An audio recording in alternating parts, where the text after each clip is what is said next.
दोस्तों, खालिद सैफुद्दीन आपके साथ ट्रेडिंग सिग्नल लेके बीटीसी के लिए 18 अप्रैल। आई विश कि आप लोगों ने 16 अप्रैल की जो कॉल है उसको फॉलो किया हो, तो 85,448 का टारगेट भी अचीव हुआ था। अभी अगर गौर करें तो बीटीसी थोड़ा सा इनडिसाइसिव है, एक रेंज में चल रहा है, मगर गौर तलब बात यह है कि ये एक माइल्ड बुलिश चैनल में धीरे धीरे ऊपर की तरफ जा रहा है। तो ये थोड़ा सा पॉइंट कर रहा है कि बियर्स की पावर को कम कर रहा है और स्ट्रगलिंग कैफियत में है बुल्स।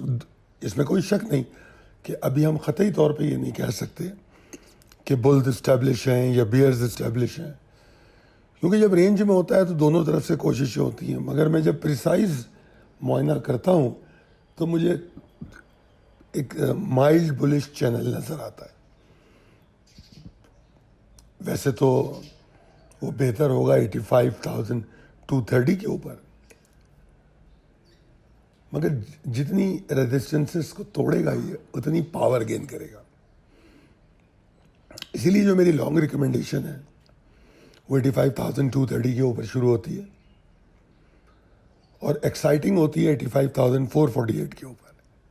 448 वही टारगेट है जो 16 अप्रैल की कॉल में था, और फिर 448 के ऊपर हर टूटती रेजिस्टेंस के साथ ये पावरफुल होता है। पहला टारगेट तो 85,800 900 एरिया हो सकता है, मगर अगर इस टारगेट से ऊपर निकल गया तो 87,600 तक की भी पॉसिबिलिटी हो सकती है। मगर बहरहाल मैंने आपको लेवल सारे दिए हैं। मेरे टारगेट देने का कतई मतलब ये नहीं होता कि एग्जैक्टली वहीं तक जाएगा। अल्हम्दुलिल्लाह अक्सर जाता है 90% या मोर देन दैट। मगर एक बात हमेशा याद रखिए, ये मार्केट है और हम सिर्फ फोरकास्ट करते हैं, एनालाइज करते हैं। अल्लाह बेहतर जानने वाला है। शॉर्ट फिल वक्त तो नज़र नहीं आ रहा, मगर अगर 84,050 तोड़ दे तो शॉर्ट हो सकता है।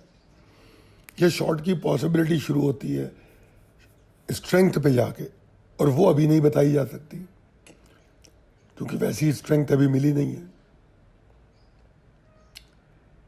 तो देखेंगे अगर 85,800 एरिया में या उसके ऊपर जहां भी एग्जॉशन बनने लगेगी तो फिर शॉर्ट एंड स्ट्रेंथ की बात होगी। मगर शॉर्ट एंड स्ट्रेंथ हमेशा मुट्ठी में होना चाहिए जब आप लॉन्ग कर रहे हो, वरना आप लॉन्ग से निकलोगे ही नहीं, और लॉन्ग से नहीं निकलोगे तो हाथ आया हुआ प्रॉफिट भी निकल जाएगा। अब देखो 16 अप्रैल की कॉल में अगर टारगेट पे नहीं निकलते तो वहां से वो सीधा टारगेट अचीव करते ही उसने डाइव मारी थी। कहां तक? मेरे ख्याल में 83,280 तक। और अगर उस कॉल को याद करें तो 83,111 के नीचे तो शॉर्ट था, यानी कि जितना गेन हुआ था वो 1 घंटे में ख़त्म हो गया था।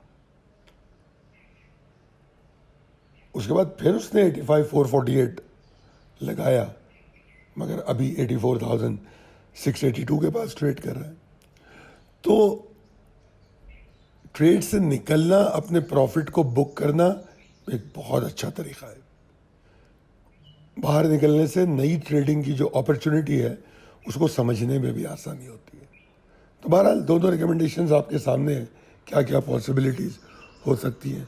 अगर आप इथेरियम पे भी कॉल चाहते हो तो हमारे नंबर पे रब्ता करें 0345 619 0443। बहुत शुक्रिया।